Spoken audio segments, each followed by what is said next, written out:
that historic force, the horse. Tarantara, tarantara. I most heartily endorse. Tarantara. For without him there would be Tarantara, tarantara. nothing to our history. Tarantara. If you check, you'll surely find Tarantara, tarantara. in the annals of mankind Tarantara. that a statue should be raised in every pasture where he's grazed to that historic horse, the horse. Of course, tarantara, tarantara, tarantara, tarantara, tarantara, tarantara, tarantara, tarantara. In the pages of the past you'll find an everlasting tribute to that source of course, the horse. Pegasus was my original name. I pulled Ben-Hur faster than any in Rome. I was the horse that Lancelot sat on while crusading far from home. And when Paul Revere said, "Get up," which one of us do you think said that the British were a-comin'? Nobody else but Mr. Ed. Now in 1815, there at Waterloo, I said, "Nap, old boy, it looks as though you're through." And in spite of other claims, why, it was me and Jesse James and General Custer who fought the Sioux. The horse, of course, we must endorse. Historic horse, of course, the horse. The horse, of course, we must endorse. Historic horse, of course, the horse. Sound the trumpet loud and clear. Shout it from the chandelier. Historic horse, of course, the horse. He shall track eternally on the path of history. We must endorse, of course, the horse. Historic horse, of course, the horse. The horse, the horse, the horse, the horse. The horse. Thank you. That was very nice of you. And it's true that I have been around for a long time. There have been other incidents too numerous to mention, so I'll just mention a few. When King Richard III cried, my horse, my kingdom for a horse," you know who he was talking about, don't you? I wound up with my own kingdom for a short time, but people then were very odd about talking horses. I knew Davy Crockett, Daniel Boone, that is, Buffalo Bill, and Seabiscuit. He got me into the Kentucky Derby once, but I was disqualified for talking back to the judges. Now, what else would you like to know about me, the real me? Do you know what makes me tick? You know, of course, my eyes are set at the side of my head. This enables me to see a wide area, and also means that I seldom see an object with both eyes at the same time. I can actually see an entirely different picture with each eye.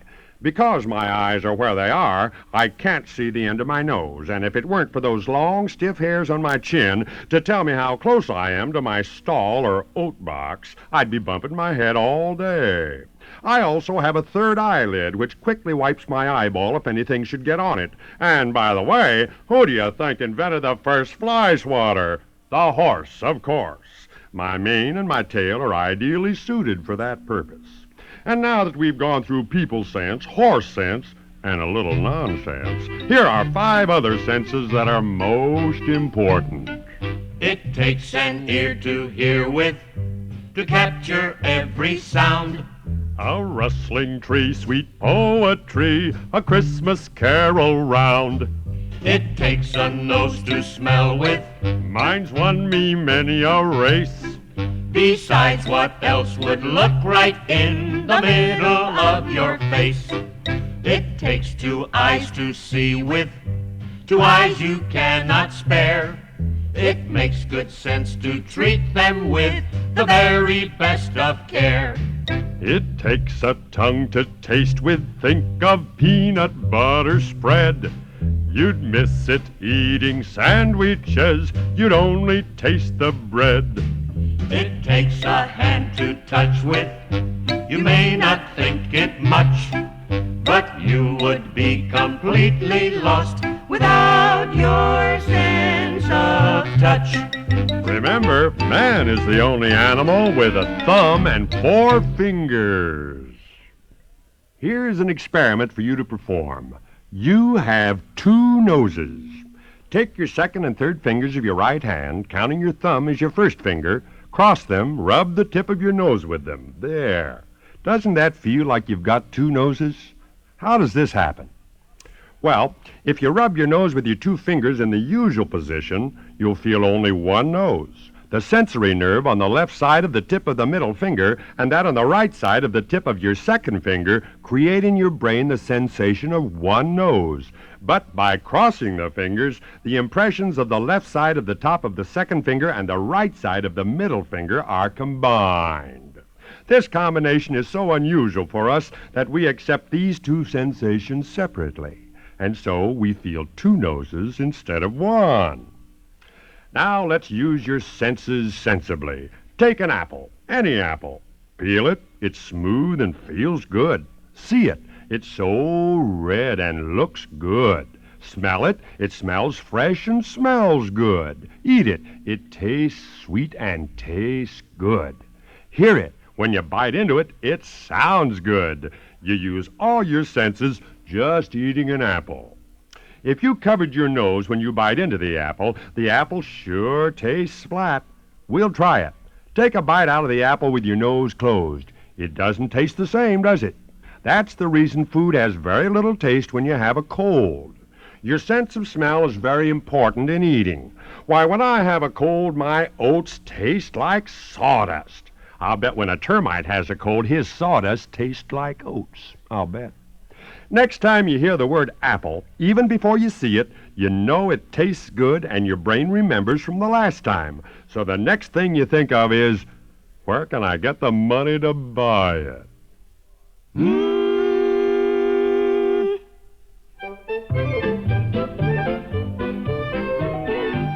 That sounds like a sound is a sound thing to say, because whatever you hear today, whether little sounds or big sounds, they're there for you to hear. So just listen to the sounds I've found for you.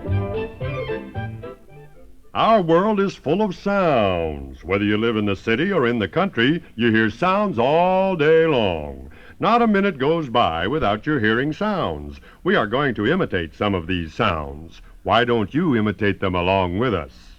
All the noises are so different that you recognize most of them immediately without seeing who or what causes them. That's a rooster, you'd say. Meow. And that's a cat. That's a boat whistle. And, of course, that's a fire engine. You find some sounds irritating, like a dentist's drill. Of course, there are sounds which are very pleasant, like the singing of birds. Or a girl with a beautiful voice. La la la la la. That's the sound of a man walking. Running. We will now end on this note. That's a note on the piano. And those were my singers. Hey, it's okay to say it, kids. Hay's for horses, you know. Here's a good experiment with sound. Put your ear a foot away from Daddy's watch. You can just about hear it. Now put the watch on a wooden table and put your ear to the table a foot away. The watch sounds much louder, doesn't it? That's because sound travels better through wood than through air. With all of this information, plus the right amount of money, you can take a bus ride. I'm very educational, in an odd sort of way. You raised your hand, young man? Do you want to leave the studio? No? Oh, you want to know why?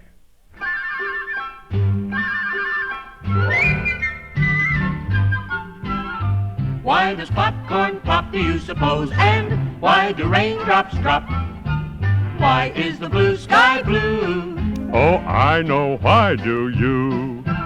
Why is ocean water salty? And why is there sand on the beach? Why do malted milks taste malty? And why do teachers have to teach? Why does wind blow to and fro? And why is it warm in the sun? Why is the blue sky blue? Oh, I know, why do you? Why do baseballs curve? And why do you shiver when you're cold? Why do zebras have stripes? Just listen close and you'll be told. Why does wind blow to and fro? And why is it warm in the sun? Why is the blue sky blue? Oh, I know why, do you? Why do raindrops drop?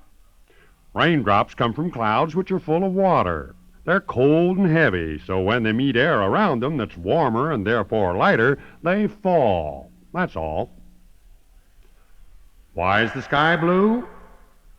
The sky gets its blue color from the sun. The light from the sun is a mixture of all the colors of the rainbow. But when we see the blue sky, what we're actually seeing is the blue light rays of the sun reflected by zillions of tiny invisible dust particles in the air. Why is ocean water salty?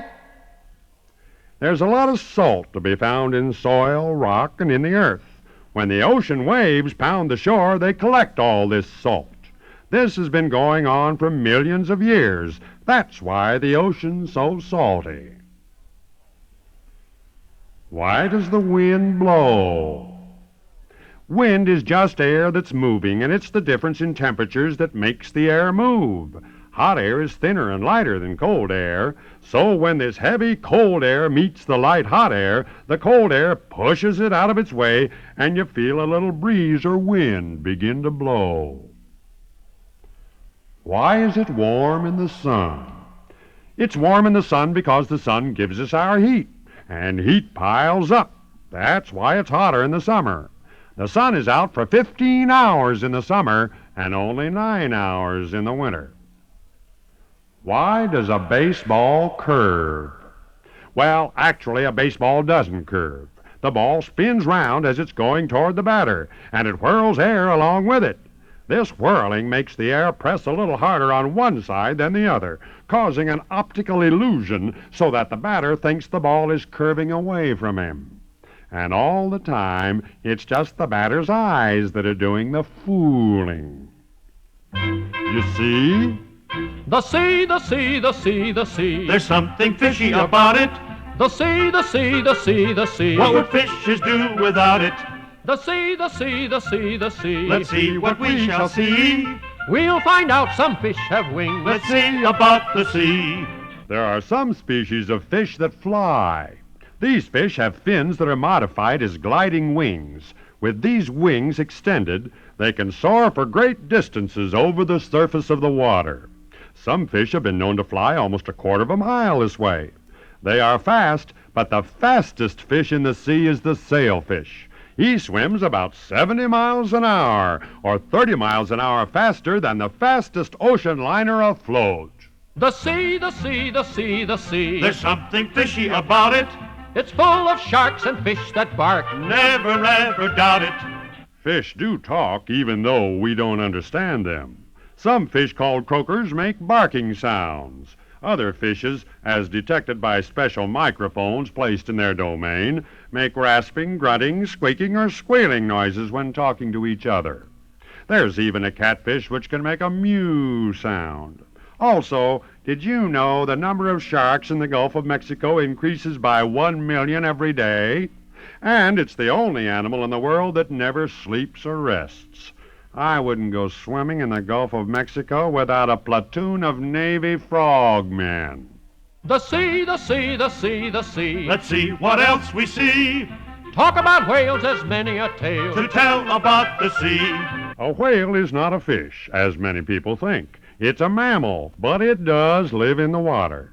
Whales are the largest animals that ever lived on Earth. They're bigger than dinosaurs, even. Some grow to a size of nearly 100 tons, and some measure more than 100 feet long.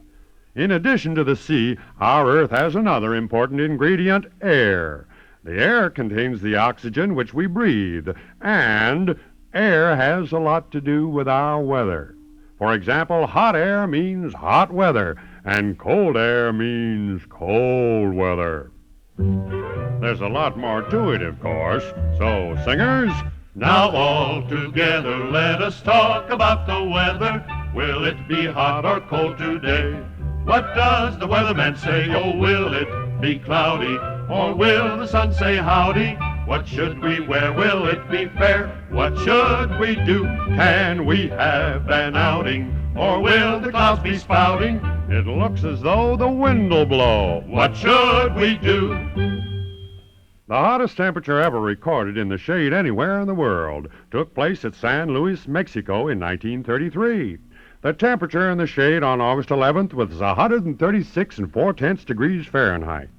The coldest temperature ever recorded was recorded at Vostok, Antarctica on August 24th, 1960, and it was 126 9/10 degrees below zero. Did you know you can tell air temperature by a cricket's chirp?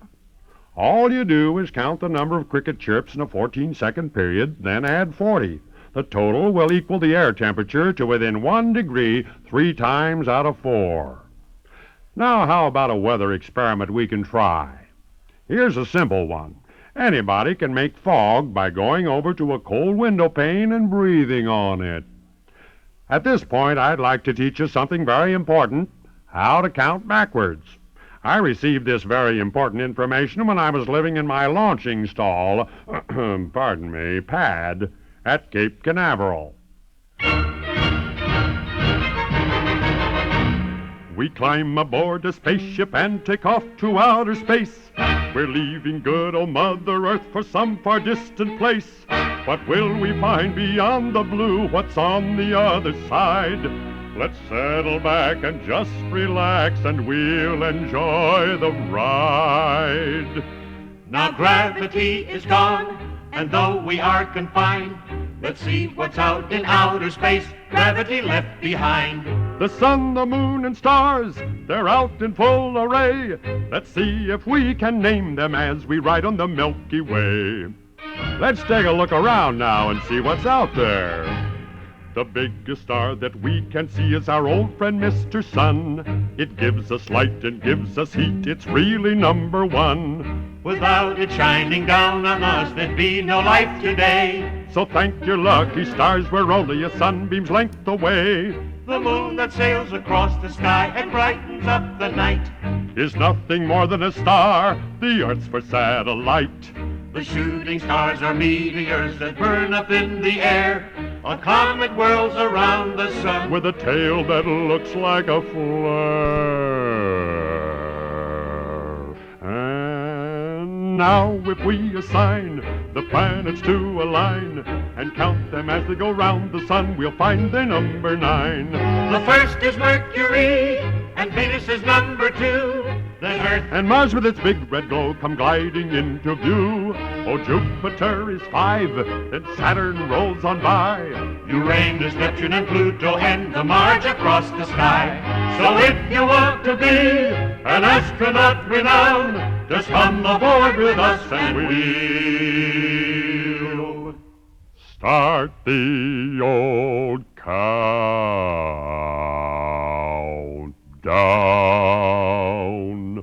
10, 9, 8, 7, 6, 5, 4, 3, 2, 1, blast! Wait,